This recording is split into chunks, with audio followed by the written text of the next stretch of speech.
Hey, this is Meredith. I had never met Ben Fuller when he walked into the studio and we sat down to record his story, but I will never forget that day. Since then, I have become a Ben Fuller fan. He is a singer and songwriter who found Jesus later in life. His songs include hits like If I Got Jesus and Who I Am. If you've ever walked the road of looking for love in all the wrong places, you will relate to Ben's story. Enjoy this one from the archives.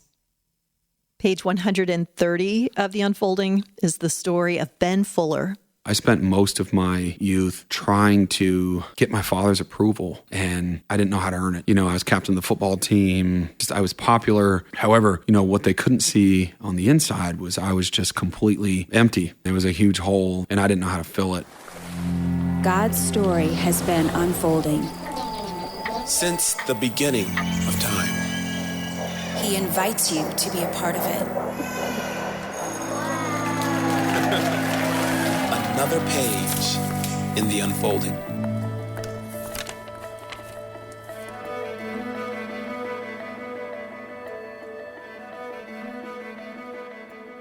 Hey, this is Meredith Foster. Ben Fuller is a singer and songwriter that maybe you've heard on the radio. He's just beginning his career in Christian music. But his story began growing up on a dairy farm in Vermont.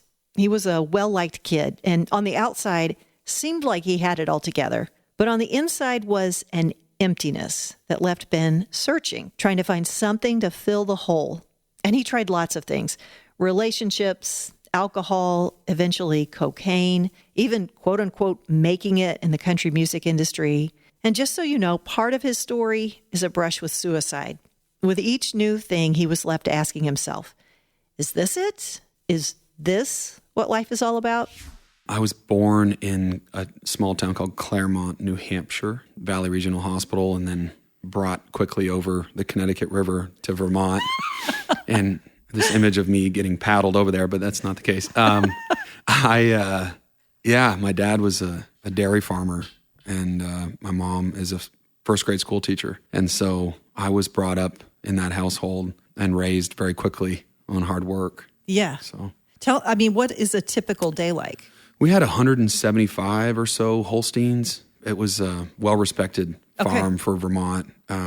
It was, work before school. There were some chores before school and chores after school and in between. What age did that start? I don't know. I have pictures when I was probably 5 years old, sitting on the lap of my father and tractors and, going out with him. And I was his little buddy, so he would just bring me out and show me how things work. And, milk cows twice a day, every day. So 5 and 5 is when, chores would start at 5. And I guess it would probably be roughly 4 or 5 hours of chores a day in the morning.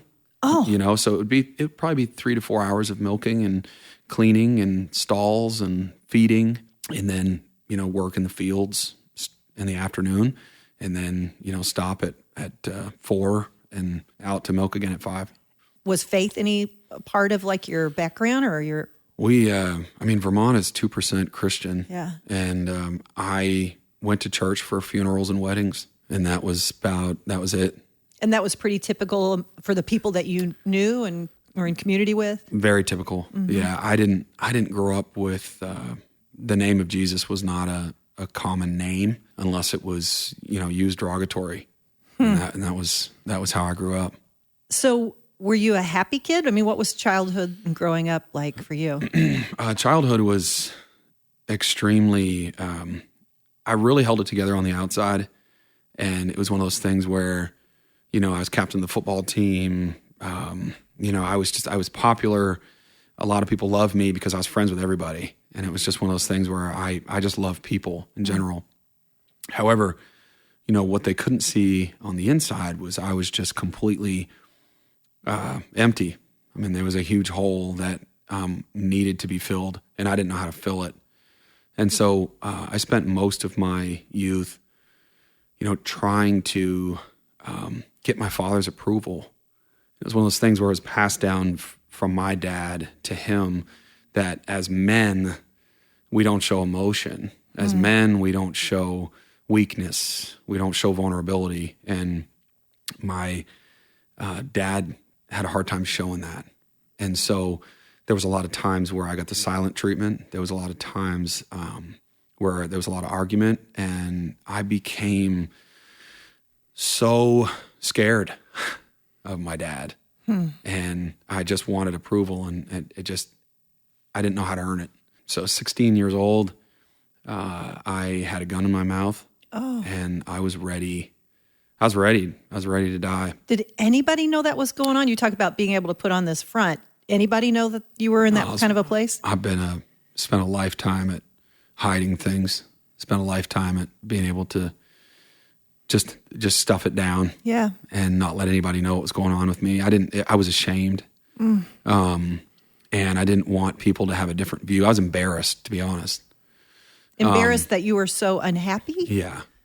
Yeah. And so it was like, I don't know how to say it, And so all that built up inside of me, and there was just one day that I walked out back and behind our farm, and carried a rifle, and I was really close to doing it, but it was like that cliche saying of life flashes before your eyes, and you go through some of the people maybe listening, or some people that I've talked to have been through it, and it's like, man, it does flash. And so I saw my funeral, I saw the line out the door, I saw my mom finding me, I saw all the things, and I was like, the gun just fell from my hands, and thank God. I was so embarrassed, and I was so confused and so mad. I just remember crying uncontrollably and just not knowing what was next, and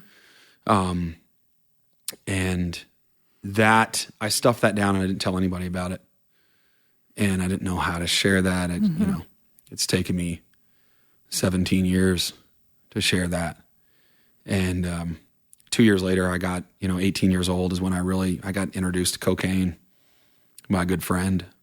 That started a love relationship. Did that seem like relief to you? I mean, did cocaine bring relief? Absolutely. It brought numbness. It brought numbness. That's a good way to say it. All the things I could just hide away. I could run away, but feel nothing. And so that was extremely dangerous for me, because I just fell in love with it, and it became my best friend. At 18, did you leave home? What did your circumstances change too? So I hid it so well.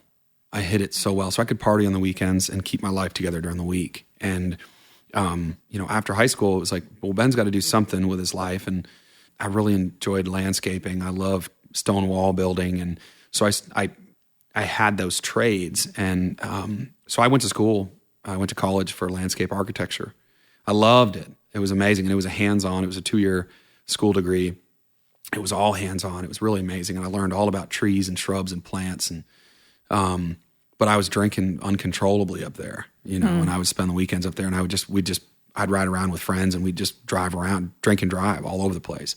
And rural Vermont, I mean, it's back roads, and so it was fine, right? I mean, it was one of those things where it's like, yeah, we're not going to, problem. There's no, we're not going to hurt anybody. This is nothing. We can do this. So that was, and I did it, and it's like, it became the normal thing because it's cool, and I fit in, and along came smoking weed and all the things, and so I was able to. I never considered myself an addict ever. Wow. I never looked at this because I said I can pick it up and I can put it down. Addicts are bad people, right? They're bad people. Right. I'm not a bad person. I'm not that person. Did you ever put it down? I put it down during the week. Yeah, absolutely. And then I would pick it up on the weekends, and that was my justification. I could also put it down for, there was times where I'd drop it for a month, or drop it for 2 months, or drop it for 3 months, and then pick it back up again, and then drop it for, however long. And so that was how I justified in my heart. I was like, I'm good. I'm great. I'm fine. But I just remember the hangover was just the worst. And I felt so guilty and felt so awful, and was just like, I'm never doing it again. You know how many times I've said that? I'm never doing this again. Ever. Right. And then the next weekend would show up, and I'd do it again. And so that cycle was unbreakable. Did it have an impact on your relationships? Absolutely. I can't tell you the countless relationships of women that I've been in. It just led to complete brokenness. And I met some absolutely wonderful, extremely beautiful women. And it just was like, I was so searching for love and for affection, and what I got was an empty bed the next morning, and I was alone. And it constant seeking, and I never got that, and it wasn't the girls, I would say. It wasn't the relationship. Those relationships weren't the relationship that I was looking after, that I was trying to find. Ben's search was going to take him from the bars of Vermont to the bars on Broadway in Nashville, Tennessee.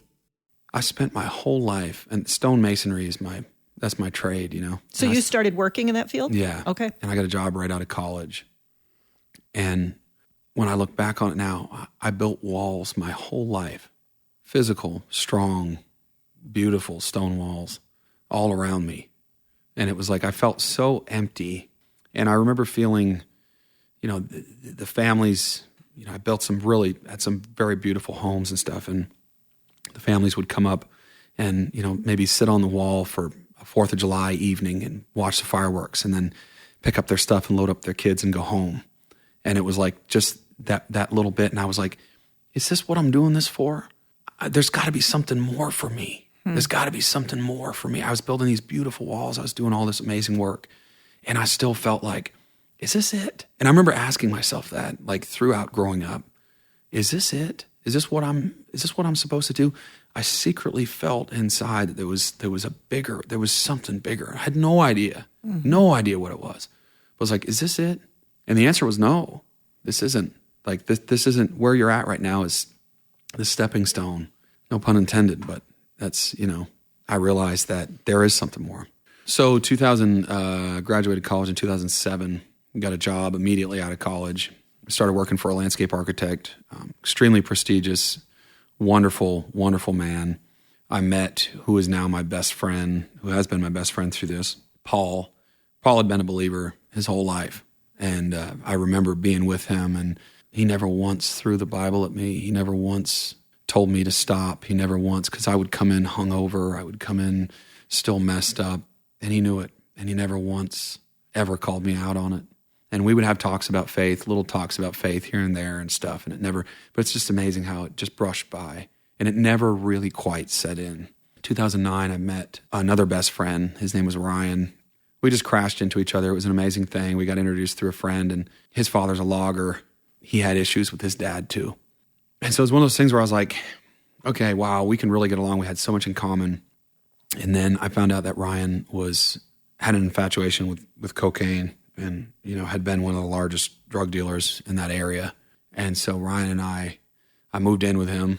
Every week we could work 60-hour weeks. I was working really hard. He was working really hard. And then come Friday, we'd text each other and, yeah, let's go pick up some cocaine and let's party. Let's have a good night. And we did. Years went by with that. Probably until 2014. We lied to everybody. My job kind of took me to some different places. It took me to Miami, Florida Keys. Again, I became a really just good stonemason. I became really good at building walls. And so I got noticed by a family that lived in Miami, and they had a house here in Vermont and up in Vermont. And they asked me if I'd like to come work for them in the wintertime down there. So I went down and built beautiful stone walls out of coral, 40 feet from the Atlantic Ocean. Wow. And so I spent a couple winters doing that. And so during the summers, I had met a girl by the name of Caitlin. And it was all over a puppy, which is crazy. But I was needing a friend. Again, I was trying to fill that void. I was like, I need something anyway. I was like, I should get a dog. I'm living by myself. I'm in and out of relationships and everything. So I'm like, I'm just gonna get a dog. And so I'm drinking a bunch, all this stuff. But I'm able, again, I don't look at it as like I don't have a problem. I'm fine. Functioning. I'm functioning. I'm fine. So I went and picked out this puppy, and also met this beautiful girl. And so I got a girlfriend and a puppy in the same day. And it was like the most amazing thing. It was about a month into our relationship, and found out that she had a problem with opiates, that she was snorting pills. We were on our way to meet my parents, and she said, I need to tell you something. And so she told me that. And she said, I need to snort a pill before I meet him because I'm really nervous. And I pulled over and I let her. After we left, I was so angry. But I was like, is there anything else you want to tell me? She said, well, I have some cocaine in my purse. And I said, well, then break it out because we're going to do it together. And started this year-long relationship of using crazy, drug-filled, just broken-hearted emptiness running the other way. And just, it was the most beautiful and awful time of my life. She got pregnant and lost the baby. You know, it was one of the most difficult things for me to wrap my mind around. So I knew the whole time, again, here comes this thing, that I was made for something more, that something is calling me. I had no idea. Inside, I was like, is this it? Is this my life? Is this what it's going to be? And not long after that, 2016, Caitlin threw me out of her life. And she just said, I can't do this anymore. Get out of here. She went down this extremely dangerous path of drugs and being used and trafficking and it's just really awful stuff. And I picked up all my things, and again, I didn't have a place. I was trying to find my place. I was looking for home. I bought a house, and I got my old job back as a stonemason, and with a beautiful landscape company that never went anywhere. And Paul was right there again, and he welcomed me back with open arms. And, you know, I was doing great, $40 an hour. I was making all kinds of money, and I had picked guitar up in college. And so I was playing a little bit, campfires and things like that. And all of a sudden, 2017 rolls around, and I get a phone call from my best friend's sister, and she just cried. And I realized that Ryan was dead. He had just gotten out of a rehab facility. He was fine. Like, they fixed him, you know. I didn't realize that he had graduated to heroin. I had lost touch with him, you know, for a while, and we had kind of got separated. 2 weeks after he got out of rehab, he relapsed and overdosed. You know, when I got that news, I didn't know how to take it. I kind of went numb again. And you would think something like Ryan passing away would straighten me up, would change my ways, would make me see.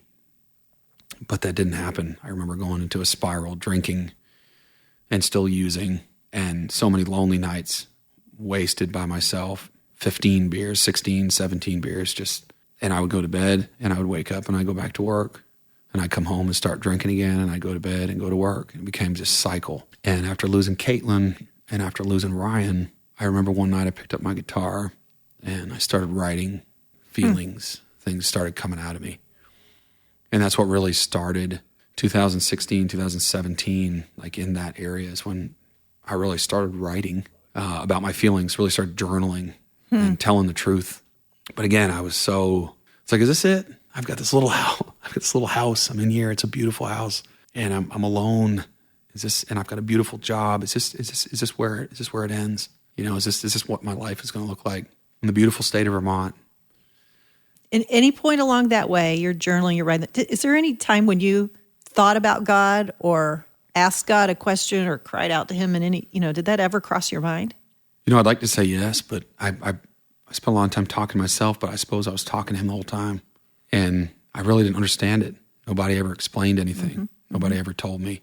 And so I had a friend call me who I had met years previous, and she, Selena, and she said, "Hey, are you doing anything with your music?" I said, "No, why? You know, what do you mean?" And she said, you got such a beautiful voice. You should really start singing. You should start singing out. And I said, well, that's kind of silly. I don't have time for that. And she says, no, really, you should think about it. Like, I'll help you make a Facebook page. I'll help you create some stuff. And so she did. So she hopped on, she started creating things for me. And all of a sudden it was like, well, I'm going to reach out to a couple local pubs up there where you are. She's in Maryland, mind you, which is crazy. But anyway, so she started calling these local pubs, and they said, sure, we do live music on this night and this night and this night. So my first show ever was February 25th, 2017. And it was a little dive bar named Sherry's Place. And it was in the basement, and the place was packed. There's people everywhere. I had a music stand in front of me because I was so nervous with lyrics on all the cover songs that I was singing. I think I made like $350 that night. There was cash in my guitar case. It was amazing. And the most dangerous thing about that whole night was the fact that I had about 12 beers lined up at my feet because people were buying me beers and shots and all the things because they loved it. Because the more that I would drink, the more that I would sing. I drove home really drunk from that show again and again and again. The next weekend. And so I was working 60 hours a week, doing my work, doing my stone walls, doing my landscaping, planting trees, building this beautiful relationship with all these bars and these people. And people were coming out, and the word was spreading, and Vermont and New Hampshire. And it was like, yeah, Ben's going to play here, so we're going to go out. And hey, Ben's going to play here. And I was drawing families out. I was drawing people out. It was really amazing. I met a lot of beautiful people. Did it fill that void in some way? In some ways, I think between the drinking and then the music, and so I think the music for me really was this outlet, and it became to like I could feel things, and so I would sing Chris Stapleton's song "Fire Away" or something. I could feel, man, that made me feel. It was able to be this outlet for all my emotions, and then between the drinking and the women and all the stuff, I still was like, "Is this it? Is this maybe what I was looking for?" And the answer was no. Again, I was like, what else? I've got a beautiful job. I've got a house. I've got, now I've got this music career that's like starting to build. And so people started whispering, hey, you should go to Nashville. And I was like, Nashville? What is that? I've heard of Nashville, but never traveled much ever. And so you should go to Nashville. So I started hearing it. So almost in spite of everybody else, I was like, you know what? Fine. I'll go. I'm done. I'm done hearing about it. I'm done. I'm just going to go. I'm just going to do this. I'll show you guys. I can do this. We can do this as a state. I'm going to show Vermont, make Vermont proud. And I'm going to move to Nashville. And so I worked all summer 2018. And I said my goodbyes to the crew and Paul. Fall of 2018 came around. I called my realtor and I said, I want to sell my house. And she said, you're crazy. You just moved in there in 2016. Like, what are you doing? 2 years. I said, well, I'm moving to Nashville. I'm going to do music. Well, that's even crazier, but all right, whatever. I'll make some phone calls. The next day, I get a phone call from her and she says, hey, she said, you're never going to believe this, but I've got somebody that wants to see your house already. I said, oh, wow, that's amazing. I'm at work. Sure, you can show it. So she showed it that day. She called me that following night and she said, Ben, you're never going to believe this, but the woman that wanted to see your house just put a full price offer in. Oh my goodness. $210,000. And she's from Nashville, Tennessee. And I said, really? I was like, and I was like, what a coincidence. I was like, that's a coincidence. Okay. Wow. It just was just the beginning of this whole craziness had just started right there in that moment. So I sold what I couldn't take and I packed what I could in my truck and I drove down to Nashville, Tennessee. What did you think was going to happen when you got there? I was going to be a big star. Okay. I guess I don't know. I kind of had this thing. I'm going to do it. My heroes, Vince Gill, and I can do it. And boy, when I got down there, that was a different story. And I remember pulling into town and going, this is crazy. And I stayed in an extended stay hotel in Madison. And I remember locking myself away. I remember locking myself away in there and drinking for like 3 days and just drowning myself and being like, this is crazy. I should go home. This is crazy. I should go home. I had a friend reach out, Taylor, and she said, you got to go to Tootsie's. You've got to get down to Tootsie's on Broadway. They'll hire you. You're good. They'll hire you. 2:00 on Saturday. So that weekend, I went down. It was like a Monday or Tuesday when I moved down. That weekend, I went on Saturday afternoon, 2 p.m. And I got up on stage and I signed a little clipboard and put my name down. And I was just sweating bullets. I was so nervous. I was like, this is crazy. I've never experienced anything like this. People everywhere. Everybody's drinking. I remember having a couple of beers to knock the nerves off. And I got on stage and I sang Queen of My Double Wide Trailer. And I just let it rip up there, Sammy Kershaw. Then I sang David Allan Coe, The Ride. And it was like, that was my story. This little man in a booth up there. Well, what's everybody think of Ben? And all of a sudden, everybody just erupted in applause. Yeah, we love you, yeah. Well, looks like you're hired. We'll see you tomorrow morning, 10 a.m. And I'm like, tomorrow morning is Sunday. Like Sunday at 10 a.m.? Yes, sir. We'll see you Sunday morning. And so I started the next day, and I lugged my guitar down there at 10 a.m. Tootsie's opens at 10 a.m. Live music starts on Broadway in Nashville at 10 a.m. Wow. And so I lugged my guitar down there, and I started playing. What did you feel when the crowd went crazy and he says you're hired? What did you feel? This is it. This is finally home. Here I am. I made it. Like this is I made it. I remember calling my dad, sending him a picture, calling my mom, calling home because they were like anxious to hear about what had happened. I'd never really reached my dad's approval. And so I was like, I'm going to tell him I made, this is. And so I sent him the picture and I called. I said, Dad, they hired me at Tootsie's. He put it on. My dad lives underneath my mom's alias for anybody listening on Facebook. He goes by, Dave Fuller goes by Candy Fuller on, so my mom hates it. Anyway, so I remember my dad getting on my mom's Facebook and being like, Ben made it. He's working at Tootsie's. They've hired him. He's playing the big time. He's playing the Strip in Nashville, Tennessee. That was it. Oh my gosh. To just know, when I saw that my dad had posted that and he was so happy and I was like, man, awesome. Even though he didn't directly say to me, I'm so proud of you for getting the thing. I'm so amazed. I love you. He didn't say any of that. It was just like, wow, awesome. You're like right down there with the stars and everything. And awesome. Feeling that joy from that. Like, hey, Dad's happy and he's proud of me.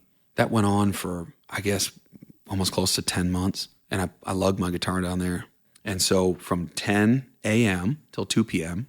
or 2 p.m. until 6 p.m. And it was 4-hour shifts. They paid $10 an hour. Oh, my goodness. And so you get $40 for 4 hours. And sometimes during the winter months, they would put you on the third floor at Tootsie's and hardly nobody would come in because it was freezing cold or it was just dead at 10 a.m. How are you paying the rent?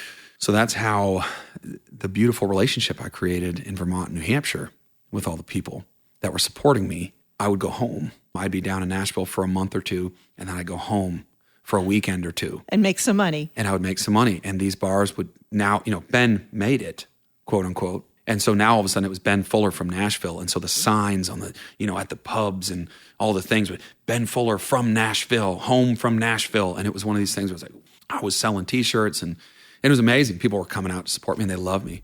Did you feel better about yourself in life at this point? Oh my gosh. I mean, and this is where I didn't have a connection for cocaine. And so that part of me had slowly, I didn't realize this, but slowly started dying off, had slowly started leaving. And so the drinking was crazy out of control, but I didn't have that connection down there. And so that was one of those things where I just don't need it right now. I'm good. And so I kind of started weaning off of that. But I made some of the most beautiful, incredible friends in Vermont, New Hampshire that would come out and support me and love me. And still to this day, still. And I hate the word fans, but friends of mine that still keep in touch and everything. And so, yeah, I would go home to pay the bills. And that went on for just about 10 months. So at this point, I was driving home in the afternoons on 65 South, just drunk. And I remember several mornings, I'd have to hit my key fob on my truck to, let the horn blow to figure out where I parked my truck the night before. I have no idea. The situation was just continuing to snowball into this one word, tired. And I had just grown tired of running, tired of operating underneath my own power, tired of waking up next to somebody who I barely knew. Again, I asked myself this question, is this it? Have I made it? Is this what making it is? And so I started going home more. I slowed down on Broadway and I kind of gave up and started going home more and booking more there and spending more time at home. And this was leading into the fall of 2019. And so I'd come back down to Nashville. I was trying to gather my thoughts. I was so tired. I was so empty. I was so sick of drinking. I mean, I'm drinking every night. And I get a phone call out of the blue. It's this family from Vermont that God had sent down to Nashville, Tennessee, a year and a half before I even moved down there. I'd landscaped with their son for a short season. So I knew their son, Derek. They said, hey, we know that you don't know us that well, but we're here and we'd like to know if you want to come to dinner. And I said, I am sick of ramen noodles. Sign me up. And so I was so tired. I was so broke. I was so just like, okay, anything at this point. So I go over there and it's a beautiful house and I sit down and have the most beautiful meal. And they said to me at the end, would you like to come to church with us in the morning? And I said, yeah.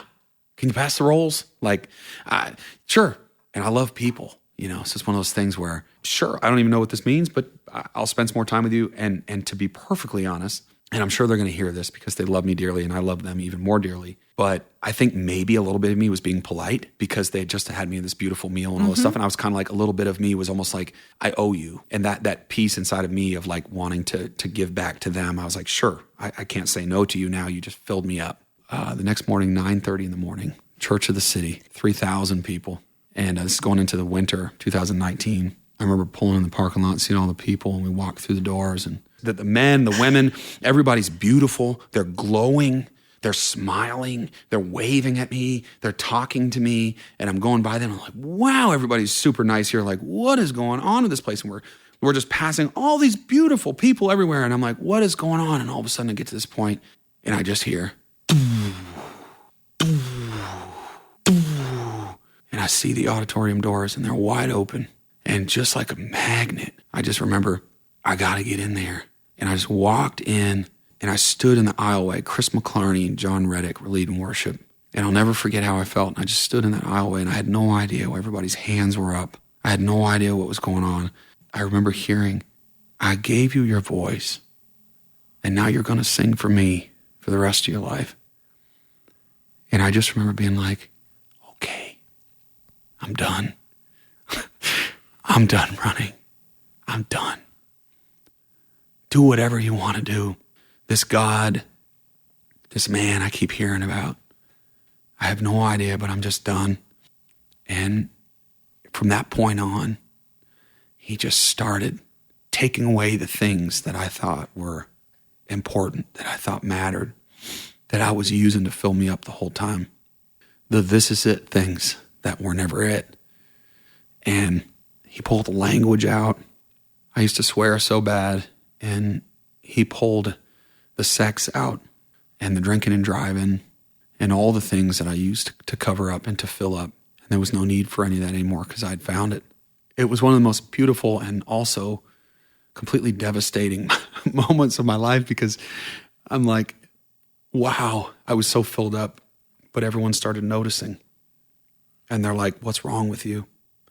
What's the matter with you? Like, what's going on with you? Like, who was saying that?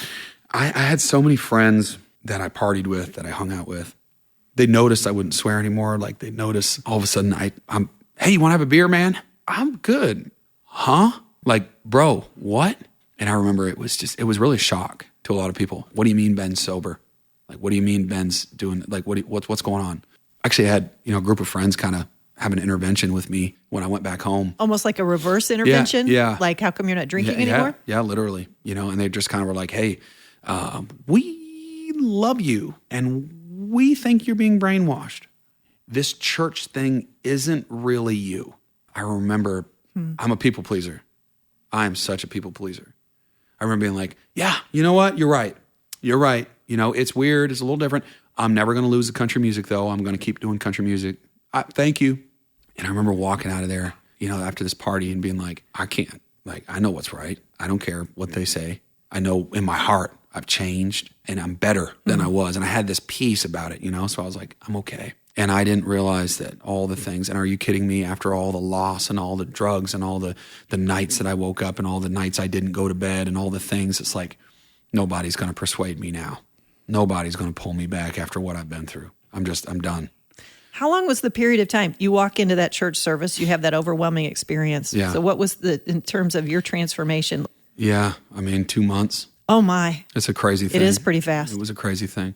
I gave my life and got baptized November 10th, 2019. This is when I came out of the water, just like a freight train.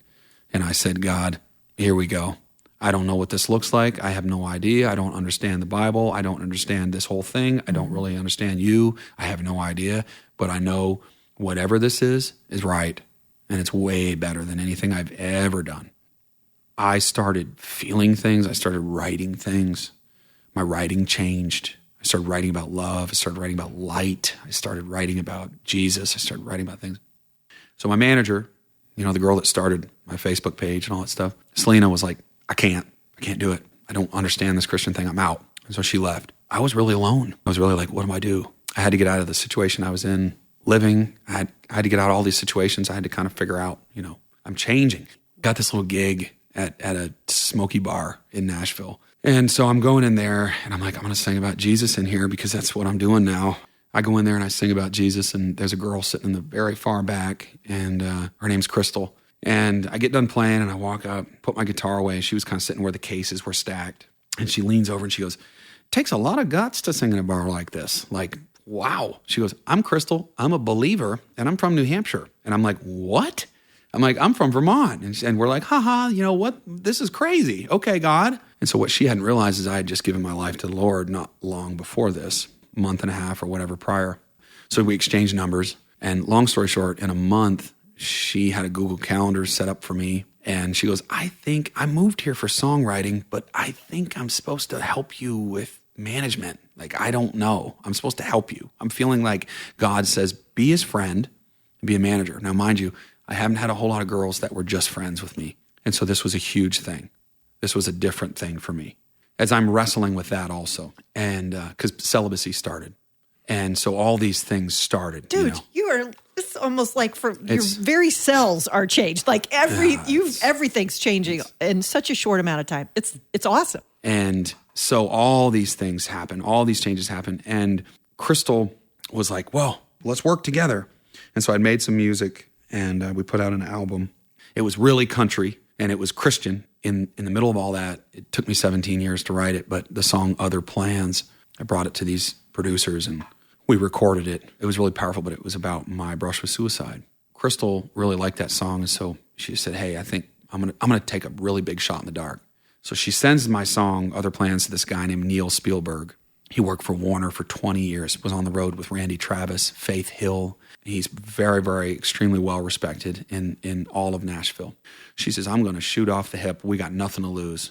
And puts her number at the bottom and says, hey, you don't know me, but 3.5 minutes later, he calls her back and says, I don't know who this guy is, but I believe him and I want to meet. And so all of a sudden, oh my gosh, she calls me. She says, oh my gosh, we got this meeting with this like really big guy and COVID hits. Boom. And I'm like, oh Lord, what am I going to do now? You've opened all these doors, all this stuff is happening and the world shuts down. And so remember Paul? I called Paul and he knows he came down for my baptism. He told me he'd been secretly praying for me all those years as a landscaper, all those years of building walls. He was secretly praying for me as I was with him. He says, well, everything's shut down. He said, but we're still working. Why don't you come home? And so I went back to work with Paul, and now we're fellowshipping and we're talking about Jesus. And But you're doing landscape, right? Yeah. And so the music world, everything's shut down. Yeah. And so at this point, so I go home and I work landscape again, but this time it's different. Paul and I can talk about Jesus. Oh, talk about an encouragement, just lifting me up.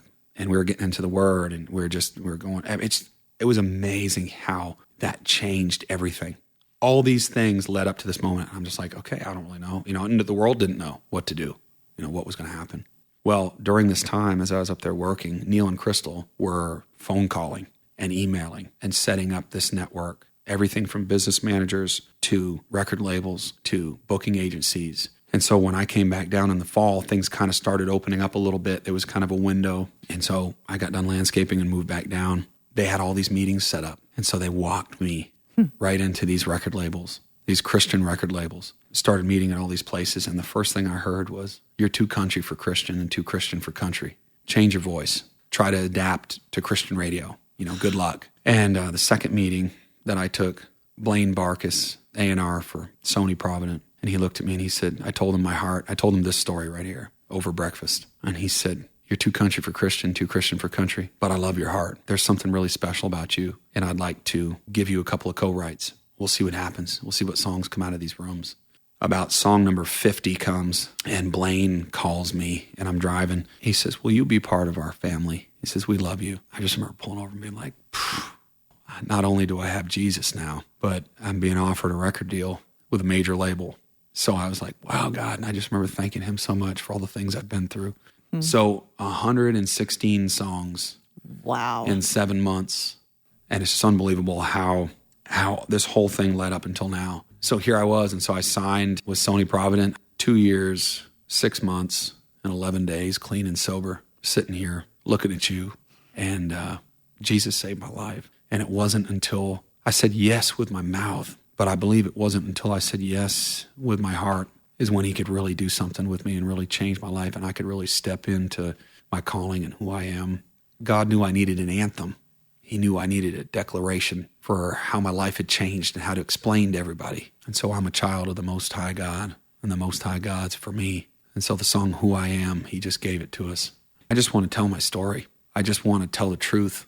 And so that's just what I'm out to do, is just tell the truth and to encourage people to tell their story, because nobody can ever take that away from you. And it's the most, the blood of the Lamb and the word of our testimony. It's the most powerful thing ever. I've just been able to do just that. God has been sending me the most beautiful people. And not that long ago, he sent me a young boy who, after I sing that song, Other Plans, everywhere I go, that little boy stood in line. He got up to me and he looked me in the eyes and he said, the first song you played, he said, I was having those thoughts this week. He said, I'm 16 years old. My name's Nathaniel. And I sat there and I said, thank you, God, because I'm talking to the 16-year-old me right now. And I've got the answer. And his name is Jesus. And I prayed over him and I hugged him and held him and told him what I didn't know when I was 16. And that's what God's allowing me to do. And not only that, but He's coming after my dad. He's coming after my mom. How did your dad take it when you shared with them that this whole Jesus thing? How did that go over? Does every song have to be about Jesus? That was his question. That's what he said. That's what he said, yeah. Every song, Dad. It's going to be a lot. Every song, Dad. Every song's got to be about him, because that was it. That was the it. That was him. That was who I was looking for my whole life. God put me in the room not that long ago with a man, Casey Beathard, who had lost his son a few years back. And Casey's one of the best songwriters. I was in line to write with him, and the day came with him and Jonathan Smith, who produces all of Zach Williams' music. And I sat down, and Casey looked at me from across the room, and he said, "How's your relationship with your dad?" And I just started crying. And God had put a father who had lost a son, and a son who was looking for his father in the same room. And out came the song Proud.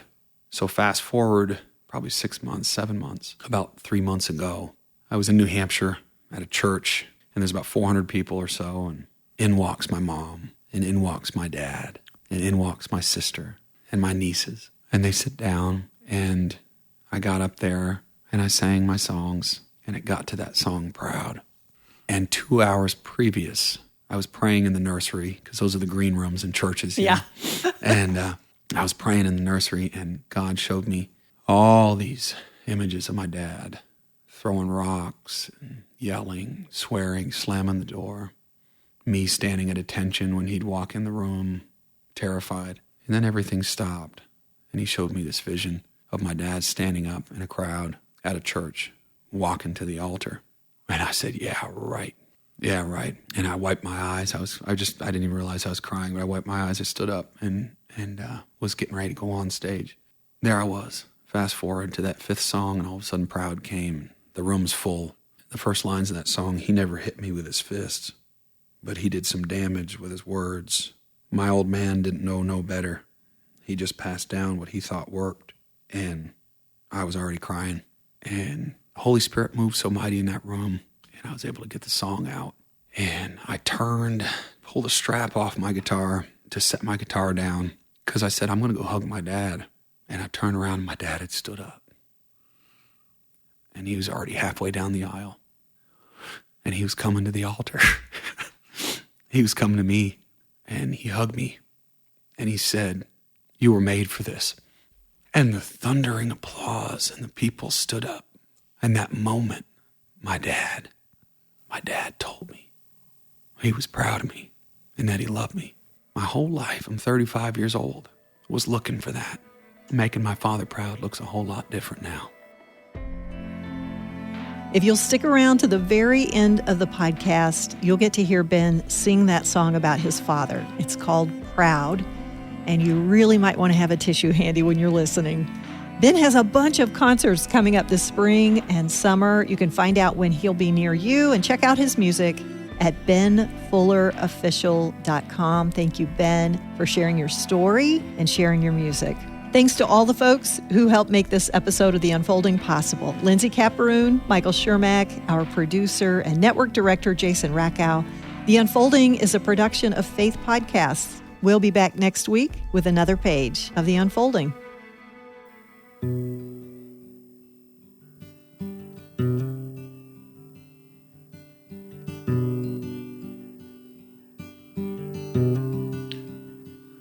He never hit me with his fist, but he did some damage with his words. My old man didn't know no better, just passed down what he thought worked. I tried and tried to break his pride and be the apple of his eye. And maybe I was loved, but he never let me know I was. Making my father proud looks a whole lot different now.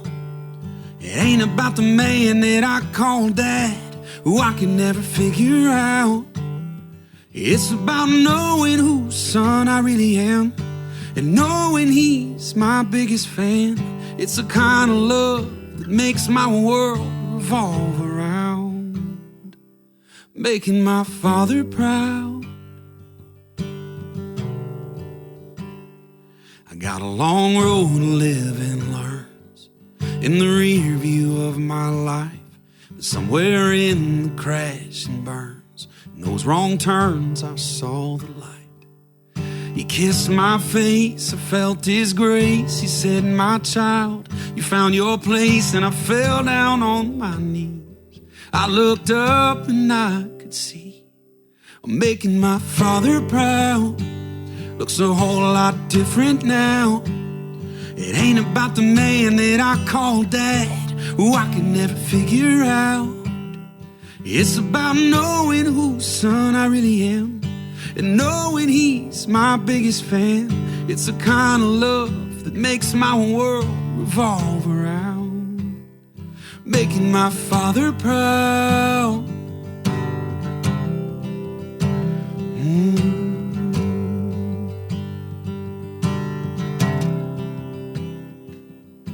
Me and my old man finally settled old scores, 'cause pleasing this world just don't matter no more. Now all I'm living for is making my father proud.